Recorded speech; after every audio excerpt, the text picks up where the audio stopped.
Estamos con el doctor Pablo Petraca, que es médico neurólogo. Doctor, muchísimas gracias por haber venido aquí. Es director médico del Instituto de Neurociencias de Buenos Aires.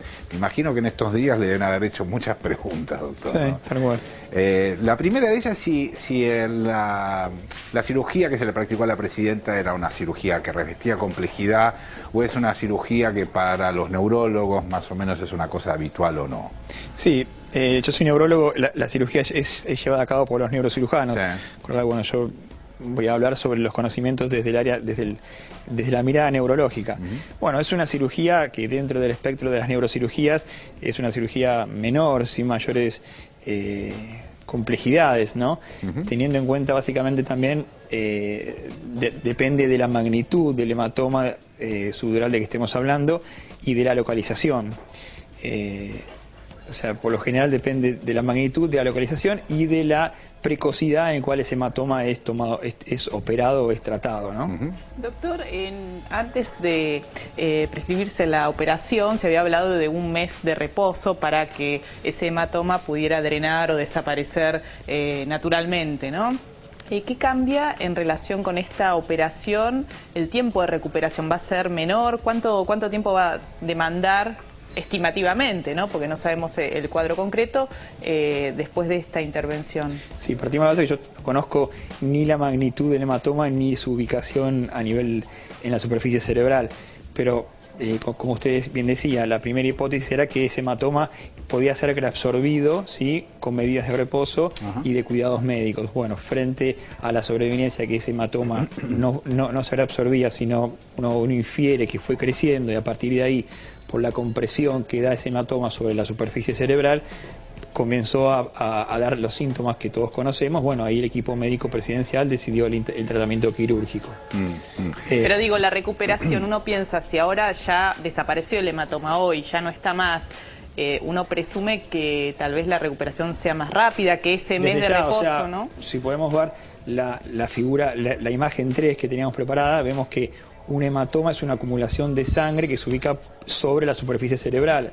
A partir de la magnitud de esa acumulación de sangre, dado que la cavidad craneal no es una cavidad expandible... Ahí está la imagen. ¿Sí? Vemos que dado que la cavidad craneal no es una cavidad expandible, a medida que esa acumulación de sangre crece, que es líquido, el único sentido que tiene para comprimir es el tejido cerebral, porque el cráneo es sólido, ¿sí?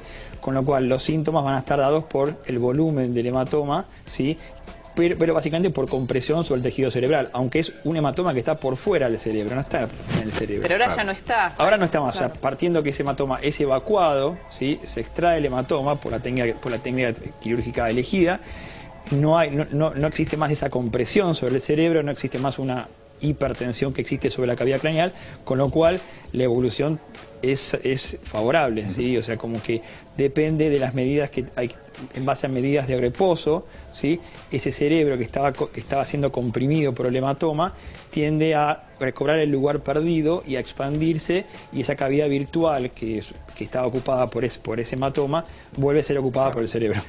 Saquemos el caso de la presidenta, porque la verdad que no conocemos en detalle. Pensemos en términos globales el tema. Muchos se golpean la cabeza. Tal cual. Todo golpe de cabeza genera hematoma. ¿Cuándo se genera hematoma? Hay algunos, no sé, cráneos o que llevan a que puedan generarse más hematomas. Bueno, es una pregunta importante esa. Ahora sí me interesa ver la figura número 2, ¿sí?, la imagen 2, en el cual vemos que un hematoma es una acumulación de sangre que se produce entre la superficie del cerebro y las cubiertas que recubren el cerebro. Esas cubiertas son las meninges. Una de las meninges, la más externa, es la dura madre. Se llama hematoma subdural porque es un hematoma, ¿sí?, que se produce, que se acumula por debajo de la dura madre, subdural.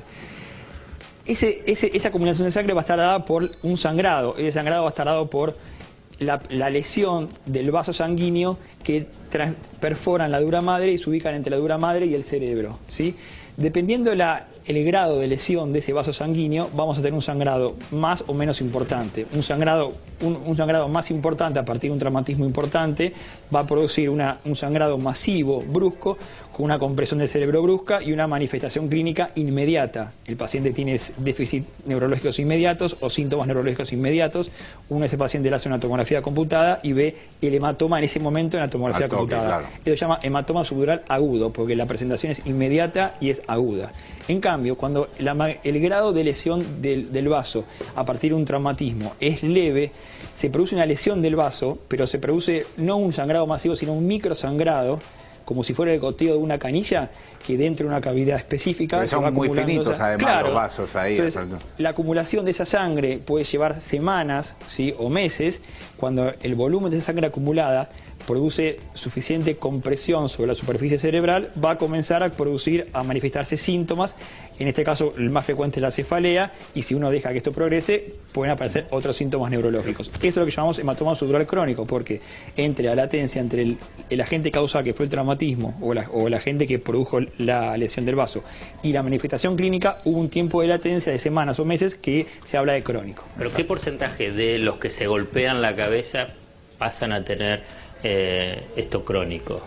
Porque, Mire, a ver, hago una cuestión muy... Digamos, yo veo deportes, veo jugadores de fútbol que la verdad se dan golpes en la cabeza muy fuertes, o partidos de rugby. Bueno, no todos ellos después van y se tienen que operar. No, sin tener que hablar de deportes. Y que es muy violento. Como usted antes comentaba, una de las principales causas de discapacidad neurológica en los jóvenes y de muerte en los jóvenes es el accidente de tránsito. ¿Sí? Entonces, los accidentes de tránsito son la causa más frecuente de lesiones cerebrales y generalmente hematomas subdurales o hematomas cerebrales productos de un traumatismo. Agudos. ¿Sí? Agudos.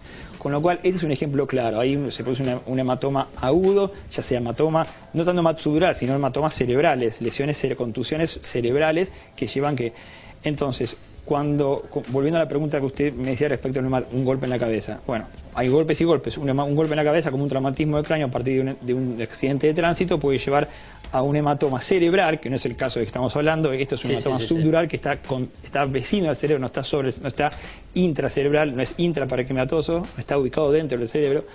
Pero un traumatismo de cráneo severo puede producir un hematoma intraparenquimatoso, o sea, propiamente dentro del tejido cerebral, que puede derivar en déficits neurológicos severos o incluso en la muerte de las personas. ¿Qué secuelas hay después de una intervención o en el caso que está la presencia de un hematoma de estas características? Una vez que el hematoma no está más, ¿puede dejar secuelas? Todo depende del caso en cuestión, depende de la ubicación del hematoma, depende de la magnitud de ese hematoma, porque cada área del cerebro cumple una función, regula una función tanto motora, sensitiva, sensorial. Entonces depende de la ubicación del hematoma, de la magnitud de ese hematoma y de la precocidad del tratamiento recibido. Claro. ¿Sí? Entonces... Me imagino, doctor, que para eso debe haber una serie de pruebas clínicas que se ponen en funcionamiento. Sí. Digamos, al margen de los diagnósticos por imágenes, debe haber como paso previo evaluaciones clínicas, digo, si las manos, movimiento, el examen fuerzas. básico, o sea, la clínica, acá la clínica es soberana, o sea, lo mandatorio aquí es el examen clínico neurológico. O sea, se evalúa fuerza muscular, sensibilidad, motilidad de pares craneales, o sea, que regulan los sentidos, ¿sí? Y a partir de ahí se valora el estatus neurológico, el estado neurológico, ¿sí? Con lo cual, un hematoma subdural suelen tener pronósticos favorables y buen pronóstico, más aún tomado a tiempo y en forma precoz. Doctor, la última consulta, ¿cómo encontró de parte de sus colegas, de distintos médicos, la evaluación de una situación tan delicada como la de la presidenta en los medios de comunicación? Que, por cierto, en estos últimos 2 días se han dicho muchas cosas. Me interesaría su opinión respecto a eso, porque yo entiendo que todo médico, cuando está viendo que otro médico está hablando sobre una patología de esta naturaleza, también tiene un análisis de lo que se está diciendo, ¿no? O sea, el médico habla sobre una determinada entidad clínica, ¿sí? Mientras se ciñe a esos pautas, el médico está dando información de difusión científica, difusión médica, que es lo que estamos haciendo ahora. O sea, se habla de entidades clínicas y en un medio así no de casos, sino de entidades médicas. Pero no encontró ninguna barbaridad, se lo pregunto así literalmente, alguien diciendo alguna barbaridad. No tuve tanto tiempo para estar frente al televisor porque estuve atareado con mi práctica asistencial, pero no, en principio yo puedo decir eso, que uno se basa en describir entidades médicas. Doctor Petraca, muchísimas gracias por haber venido. Gracias por porque todavía es temprano, dale.